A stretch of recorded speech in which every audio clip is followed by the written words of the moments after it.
ਕਹਿੰਦੇ ਮਕਾਨ ਖਾਲੀ ਕਰੋ। ਮੈਂ ਹੁਣ ਬੱਚੀ ਮਸੂਲ ਲੈ ਕੇ ਕਿੱਥੇ ਪਈ ਜਾਵਾਂ।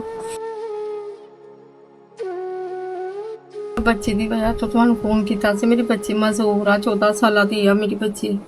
ਅੱਛਾ। ਤੇ ਨਾ ਤੇ ਇਹਦੇ ਹੱਥ ਕੰਮ ਕਰਦੇ ਨਾ ਪਾਉਣ ਕੰਮ ਕਰਦੇ ਆ, ਤੇ ਬੋਲਦੀ ਵੀ ਬਹੁਤ ਕੰਮ ਆ ਕਾਂ, ਤੇ ਸੁਣਨ ਵੀ ਬਹੁਤ ਘੱਟ ਲੱਗ ਗਿਆ ਵਾ ਇਹਨੂੰ। ਤੇ ਬੋਲਦੀ ਵੀ ਨਹੀਂਗੀ? ਬੋਲਦੀ ਵੀ ਬਹੁਤ ਘੱਟ ਹੀ ਆ ਕਿ ਆਵਾਜ਼ ਬਹੁਤ ਕੰਮ ਹੋ ਗਈ। ਅੱਗੇ ਹੈ ਸੀ ਬੋਲਦੀ ਸੀ, ਹੁਣ ਆਵਾਜ਼ ਵੀ ਆ ਨਾ ਸਰਦੀਆਂ ਦੇ ਵਿੱਚ ਇਹਦਾ ਸਾਹ ਦਾ ਮਸਲਾ ਬਣ ਗਿਆ ਸੀ, ਉਹਦੀ ਵਜ੍ਹਾ ਤੋਂ ਇਹ ਮਸਲਾ ਬਣਿਆ ਇਹਦੇ ਨਾਲ।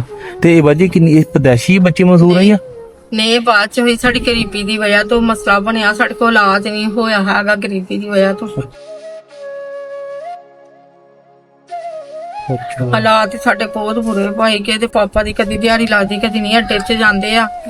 ਕੀ ਕੰਮ ਕੀ ਕਰਦੇ ਹੋ?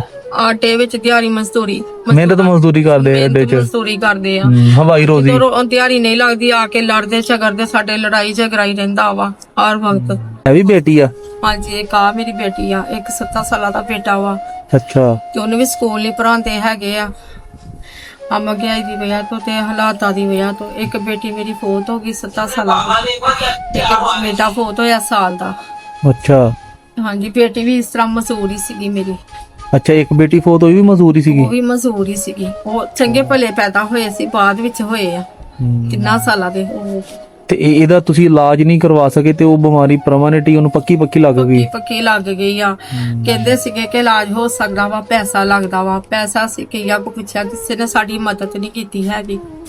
ਅਸੀਂ ਬਹੁਤ ਮਜਬੂਰ ਆ। ਕਦੀ ਰੋਟੀ ਪੱਕਦੀ ਕਦੀ ਨਹੀਂ ਪੱਕਦੀ। ਕਿਰਾਇਆ 2-2 3 ਮਹੀਨਿਆਂ ਦਾ ਹੋ ਜਾਂਦਾ, ਨਹੀਂ ਦੇ ਹੁੰਦਾ। ਤੇ ਕਿਰਾਏ ਤੇ ਮਕਾਨ ਬਾਜੀ? ਹਾਂਜੀ, ਮਕਾਨ ਕਿਰਾਏ ਤੇ ਬਾਜੀ ਇਹ ਤੁਸੀਂ ਬੱਚੀ ਨੂੰ ਕਿੱਦਾਂ ਅੰਦਰ ਬਾਹਰ ਲੈ ਕੇ ਆਨੇ ਜਾਂਦੇ? ਫਿਰ ਸੁਪਾ ਤੋਂ ਇਹਦੇ ਪਾਪਾ ਬਿਠਾ ਜਾਂਦੇ, ਸ਼ਾਮ ਨੂੰ ਉਹਦਾ ਇੰਤਜ਼ਾਰ ਕਰੀਦਾ ਵਾ ਤੇ ਫੇਰ ਆ ਕੇ ਬਿਠਾਉਂਦੇ ਆ। ਉਹਨਾਂ ਨੇ ਆਣਾ ਵਾ ਤੇ ਸ਼ਾਮ ਨੂੰ ਇਹਨਾਂ ਨੂੰ ਵਾਸ਼ਰੂਮ 'ਚ ਲੈ ਕੇ ਜਾਣਾ? ਵਾਸ਼ਰੂਮ 'ਚ ਬਿਠਾਣਾ। ਤੇ ਸਾਰਾ ਦਿਨ ਬਾਜੀ ਕਿੱਦਾਂ ਸਾਰਾ ਕਰਦੇ? ਦਿਨ ਬਸ ਇਸ ਤਰ੍ਹਾਂ ਹੀ ਬੈਠੀ ਰਹਿੰਦੀ ਆ ਮਜਬੂਰੀ ਦੀ ਵਜ੍ਹਾ ਤੋਂ।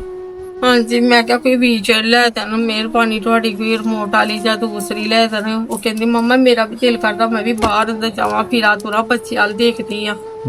ਹੁਣ ਤੁਹਾਡੇ ਸਾਹਮਣੇ ਇੰਨੀ ਮਜਬੂਰੀ ਦਾਈ ਤੇ ਨਾ ਤਰਸਦੇ ਬੱਚੇ ਕਿ ਨਾ ਕੱਪੜੇ ਨਾ ਜੁੱਤੀਆਂ ਨਾ ਕੁਛ। ਮੇਰੀ ਭੈਣ ਪਰੇਸ਼ਾਨ ਨਾ ਹੋ ਤੁਸੀਂ, ਮੈਂ ਤੁਹਾਡਾ ਭਰਾ ਵਾਂ। ਅੱਲਾਹ ਤਾਲਾ ਤੁਹਾਡੇ ਵਾਸਤੇ ਆਸਾਨੀਆਂ ਕਰੇ। ਮੈਂ ਸਮਝ ਸਕਦਾ ਵਾਂ ਇਹ ਮੁਸ਼ਕਲ ਹਾਲਾਤ ਬਾਜੀ ਅੱਲਾਹ ਤਾਲਾ ਦੀ ਤਰਫੋਂ ਹੀ ਆਉਂਦੇ ਆ। ਮੇਰੀ ਭੈਣ ਹੁਣ ਤੁਸੀਂ ਮੈਨੂੰ ਬੁਲਾਇਆ ਵਾ, ਤੁਸੀਂ ਦੱਸੋ ਅਸੀਂ ਅੱਲਾਹ ਤਾਲਾ ਦੀ ਤਰਫੋਂ ਕੀ ਆਸਾਨੀ ਕਰ ਸਕਦੇ ਆ? ਬਸ ਤੁਹਾਡੀ ਮਿਹਰਬਾਨੀ। ਇੱਕ ਤੇ ਇਹਦੇ ਪਾਪਾ ਨੂੰ ਕੋਈ ਕੰਮ ਕਰਵਾ ਦਿਓ, ਵੀ ਉਹ ਚਲਾ ਲੈਂਦੇ ਆ, ਚਿੰਚੀ ਰਕਸ਼ਾ ਨਹੀਂ ਹੁੰਦਾ ਉਹ ਚਲਾ ਲੈਂਦੇ ਆ, ਕੰਮ ਨਹੀਂ ਚੱਲਦਾ ਹੈਗਾ ਇਹਨਾਂ ਦਾ। ਇੱਕ ਇਹਨਾਂ ਨੂੰ ਵੀਲਚੇਅਰ ਲੈ ਦੋ, ਮਿਹਰਬਾਨੀ ਤੁਹਾਡੇ ਅੱਗੇ ਅਰਦਾਸ, ਸਾਡੀ ਮਿਹਨਤ ਕਰਦੇ ਆ। ਨਹੀਂ ਮੇਰੀ ਭੈਣ, ਅੱਲਾਹ ਤਾਲਾ ਤੁਹਾਡੇ ਵਾਸਤੇ ਆਸਾਨੀਆਂ ਕਰੇ ਬਾਜੀ। ਅੱਛਾ, ਇੱਕ ਤੁਸੀਂ ਕਹਿੰਦੇ ਕਿ ਚਿੰਚੀ ਰਕਸ਼ਾ